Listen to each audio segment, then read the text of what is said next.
menunjukkan sebuah fakta yang sama sekali tidak terduga. Adam tidak langsung pulang. Sebaliknya, ia justru kembali ke kantornya pada larut malam. Penemuan ini menciptakan sebuah lubang hitam baru dalam alur waktu.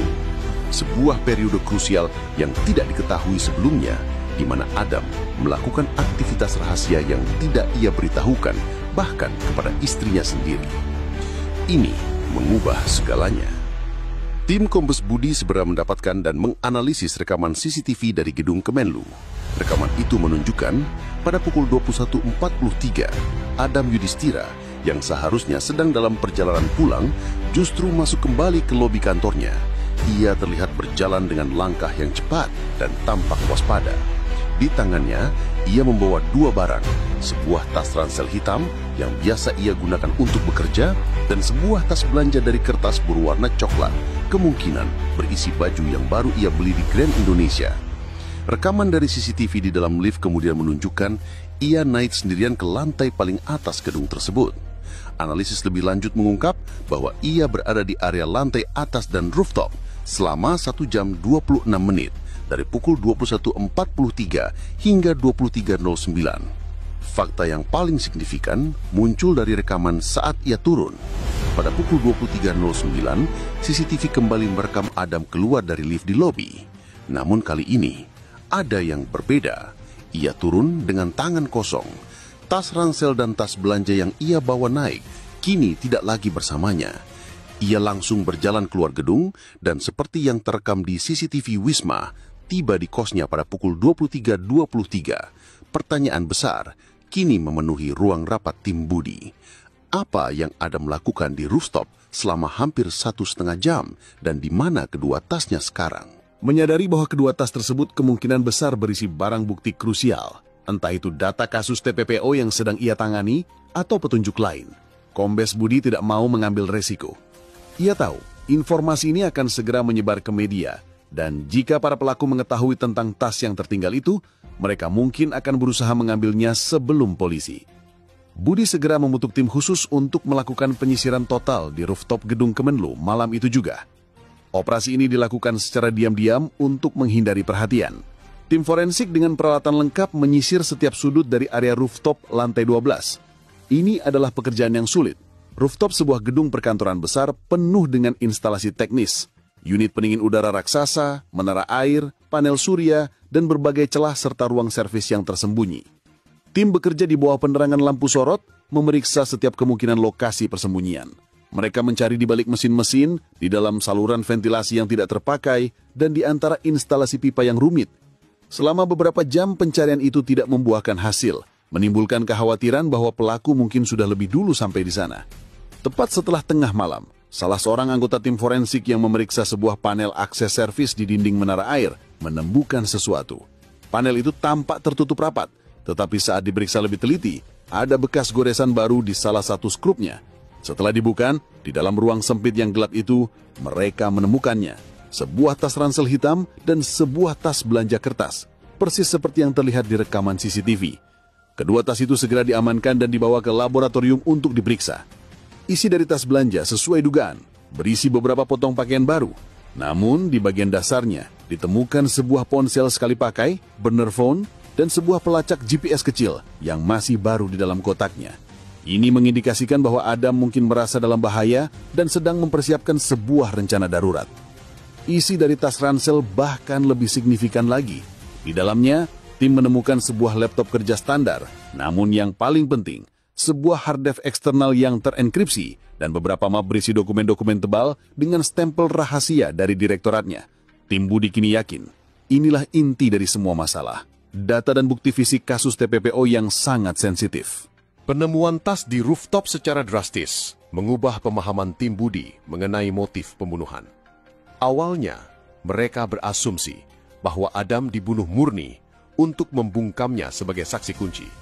Namun sekarang, muncul motif kedua yang jauh lebih mendesak, perampasan data. Skenario yang paling logis kini terbentuk.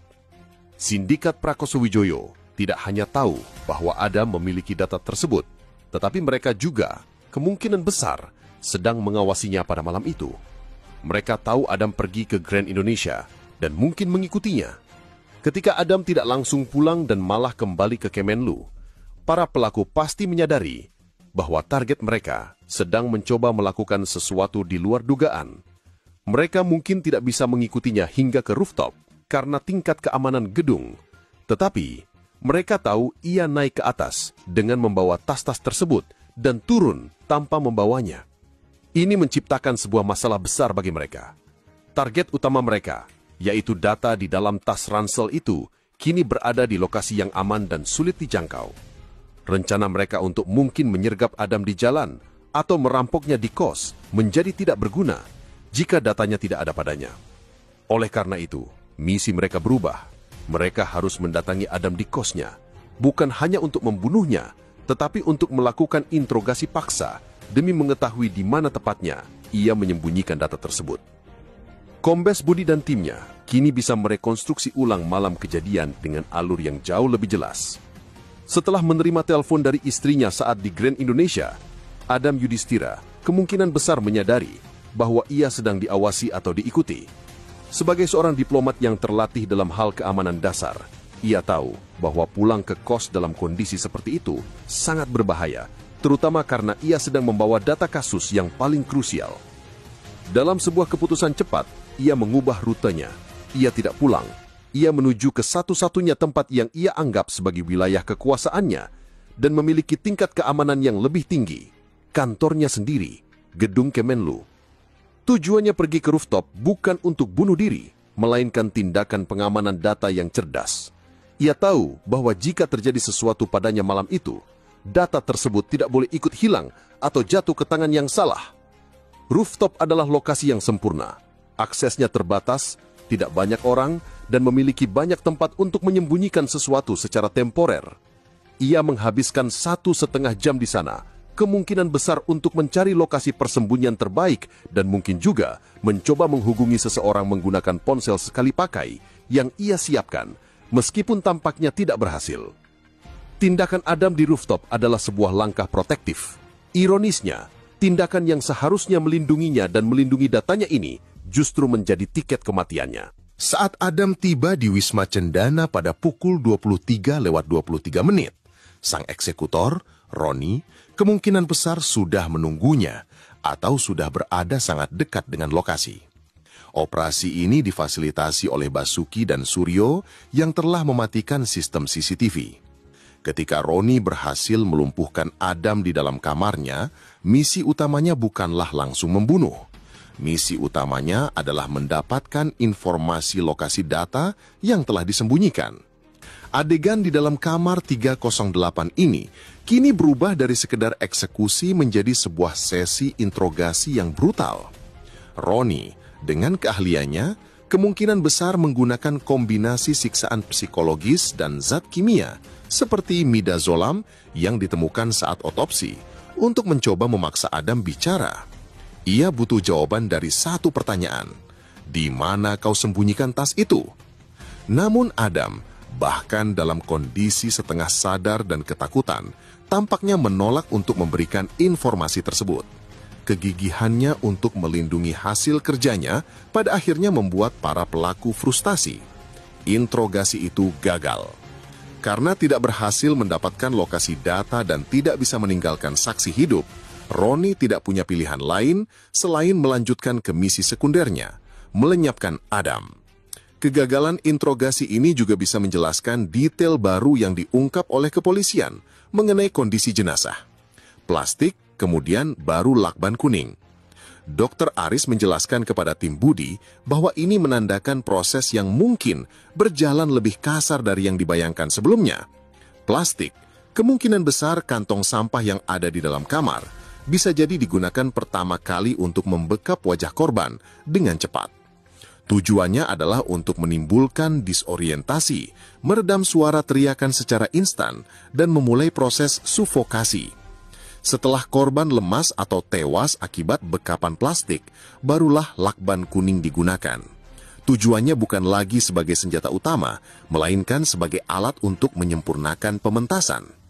Lakban itu digunakan untuk mengamankan plastik pada posisinya dan untuk menciptakan tampilan bunuh diri atau kecelakaan fetis yang aneh yang akan membingungkan penyidik dan mengirim mereka ke jalan yang salah. Kombinasi plastik dan lakban ini menunjukkan tingkat kekejian dan pragmatisme dari sang pelaku. Ia menggunakan apapun yang tersedia di TKP, plastik, dan menggabungkannya dengan alat yang sudah ia siapkan untuk mencapai tujuannya dengan efisien. Dari sudut pandang sindikat dan eksekutornya, operasi pada malam itu pada akhirnya adalah sebuah kegagalan parsial. Mereka berhasil menyelesaikan misi sekunder, yaitu melenyapkan Adam Yudhistira. Namun mereka gagal total dalam misi primer mereka, yaitu mengamankan data yang ia miliki. Roni kemungkinan besar harus melaporkan kegagalan ini kepada atasannya. Fakta bahwa data tersebut masih ada di luar sana, tersembunyi di suatu tempat di gedung Kamenlu, pasti telah menciptakan kepanikan yang luar biasa di dalam organisasi Prakoso Wijoyo. Kegagalan ini menjelaskan mengapa mereka melakukan pementasan TKP yang begitu rumit. Mereka butuh waktu.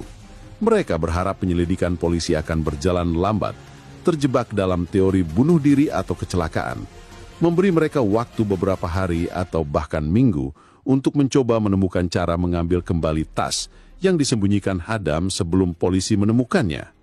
Namun, mereka tidak memperhitungkan kecepatan tim Kombes Budi dalam menganalisis CCTV dan menemukan anomali perjalanan Adam ke Kamenlu.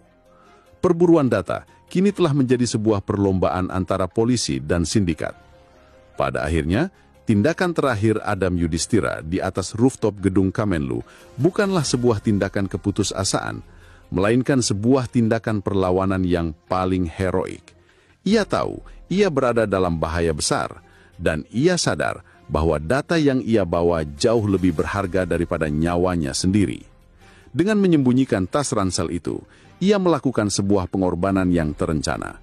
Ia mungkin sudah menduga bahwa ia tidak akan selamat malam itu, tetapi ia memastikan bahwa pekerjaannya akan selamat. Ketika tim cyber akhirnya berhasil mendekripsi hard drive yang ditemukan di rooftop, mereka menemukan semuanya. Ratusan file berisi nama, alur transaksi, bukti foto dan kesaksian video yang cukup untuk menjerat seluruh anggota inti sindikat TPPO pimpinan Prakoso Wijoyo. Adam telah memberikan semua yang dibutuhkan oleh penegak hukum untuk menghancurkan musuh-musuhnya. Rooftop itu bukanlah tempat di mana hidupnya berakhir dalam kesia-siaan. Itu adalah tempat di mana ia menitipkan warisannya, sebuah bom waktu yang ia atur untuk meledak dan menghancurkan jaringan kelompok kriminal perkara tersebut.